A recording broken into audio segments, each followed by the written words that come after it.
Where are 1% of American adults? Oh, I imagine we could find out, couldn't we? We could use Google Earth, because some of them are quite big. Check it out. There's one. He's got his own postcode. 1% of the population, which is, what's the population? It's about 300 million, isn't it? So you're talking about between 2.5 and 3 million, say? Jail. Yes. G for jail. English spelling of jail, of course, but it is G for jail. Really, that many people? 3 million people are locked up? Well, 2.3, which is 1 in every 99.1 adults. All of those guys there are innocent as well, because they all were arrested for having switchblades, but they've all only got one arm. Well spotted.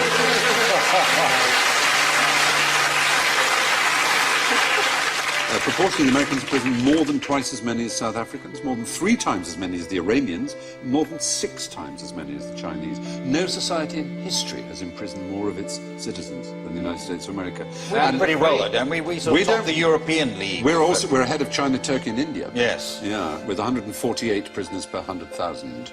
It's the 3 strikes and they're out. That's been really the problem, yeah. I mean, a legal system based on baseball just seems bizarre. Yes. We don't seem to understand the law. It's all very complicated. What's simple? What do people like? Baseball. Right then. Here's the rule. 3 strikes and you're out, yeah. Mental. What it means is if the first 2 strikes, the first 2 crimes you're convicted of are serious enough, the third one, no matter how trivial, will get a life sentence, 25 years or more. So, for example, Leandro Andrade is serving 2 consecutive 25-year terms for shoplifting 9 videotapes. He took 9? Yes. Kevin Webber, 26 years for stealing 4 chocolate chip cookies.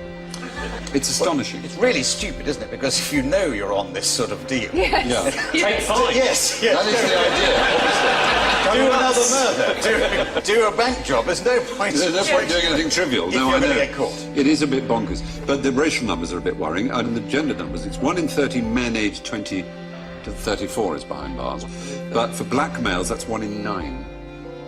1 in 9. There are more 17-year-old black people in jail than in college.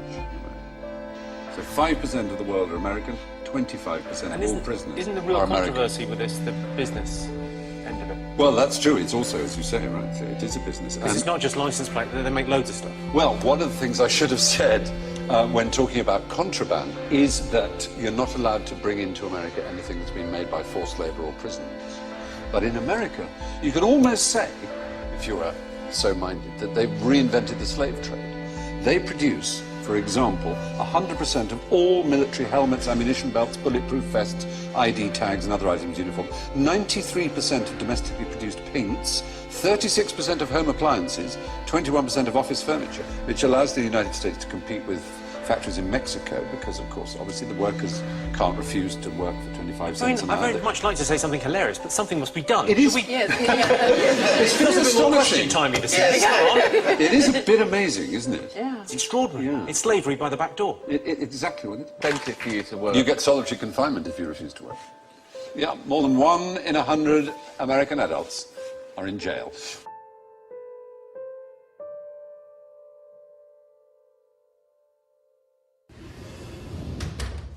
Have you heard this idea about the Robin Hood bankers' tax? Yes. It's a sweet little idea, taxing the banks to help the poor, but I don't think it'll work. It's very complicated and would be very tough on the banking sector. Which has just been given billions of pounds of taxpayers' money to keep it going. Well, yeah, of course. And is still paying itself billions of pounds in bonuses. Yes.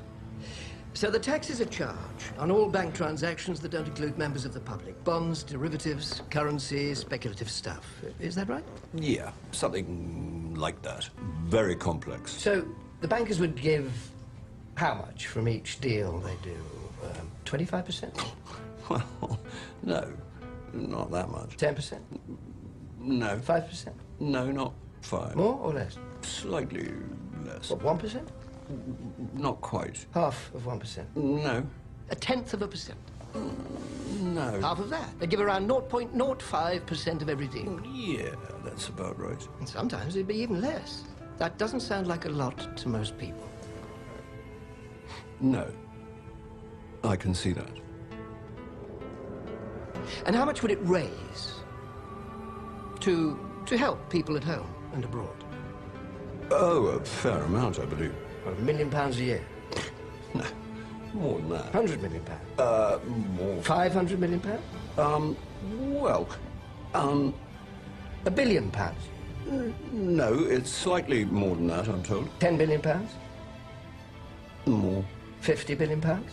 Yeah, that sounds about right. In fact, I believe it's likely to be more than 100 billion pounds. Could be double that. Could be more than double. Yeah, possibly. Right. So let me get this clear. A tiny tax on the banks could raise billions of pounds every year to help save lives in the poorest countries, fund crucial action against climate change around the world, and help avoid cuts to crucial public services in this country. Gosh. Well, yeah. That is about the, some of it. I don't know.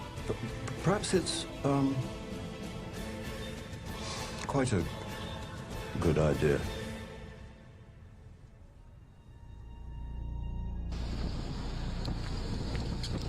Okay, this is a moment in history. We are here with Sam Capilano and from the Squamish Nation in a red jacket, and we're placing what's called a permanent eviction notice to the courthouse. The red jacket is from Turtle Island. Sam Capilano is the Squamish Nation. The permanent eviction notice is placed here because the Queen and the bankers are trespassing on his sovereign territory. This is tax-free territory. This is sovereign. Capilano, you've got some words to say here? This is part of the Squamish Nation. It has been. My grandfather told me that when they first came, they separated, divide and conquer with the idea. Now this is known as another nation, but I know it's our land, so I'm not afraid to stand up anywhere and tell anybody. Red Jacket, you got a few words? Yeah, I'm Red Jacket. I'd like to tell the people that for 537 years since the two-row wampum belt was put in place, it was total destruction. And if we don't correct these here alterations that our judges in the justice system, so-called justice system, I never heard such a farce in my whole life. 60 years from now, this here earth, there's no changing back. It'll go into another Mars. Total destruction. Don't the judges understand this? Or they sleep? Who taught them? What university taught them? Where do they get their education? Don't they know they're on death row? We just finished entering and going through a procedure at the Richmond Provincial Court. And what happened was my name got called out. I didn't correct her, which I was kind of thinking of doing, but then I thought, okay, I'm just going to present myself as who I am standing in front of her, because she seemed actually quite like a nice judge. So when she said, when I stepped up to the mic, I said I claim common law jurisdiction. She right away rattled off all the charges and wanted to ignore that statement. And then she asked me, how do I plead? And I said, I do not consent, and I waive the benefit. And I think that's a really powerful statement that I want to teach to a lot of people, because when you enter a plea, you enter into a contract. Whether it's guilty or not guilty, it is their way of saying you have understood the jurisdiction that they want you to respond with. And the guilty or the not guilty is something that you actually perjurize yourself with. So when I said I do not consent, meaning I do not consent to you making any legal determinations against me, I do not consent to your jurisdictional claims against me, and I do not consent to contracting with me. Quite final with that. And because I had claimed common law jurisdiction at the beginning of my statement to the judge, she realized that I knew what I was doing, and she dismissed the case right away. So I'm really, really pleased with the outcome. After that, I actually met up with Paul Gibson in the lobby of the provincial court, and went up to him and shook his hand, and he said, and yeah, you are? And I said, oh, Irene Gravenhorst, and I told him that they dismissed the case, and he went, oh, too bad. it was orchestrated that Paul shows up after the case was dismissed so that he didn't have to deal with these issues. And being on the stand, on the record, for being the debtor to the contract. Oh, and I have to tell you that it's going to cost $3 billion. It's fine, ma'am. Okay.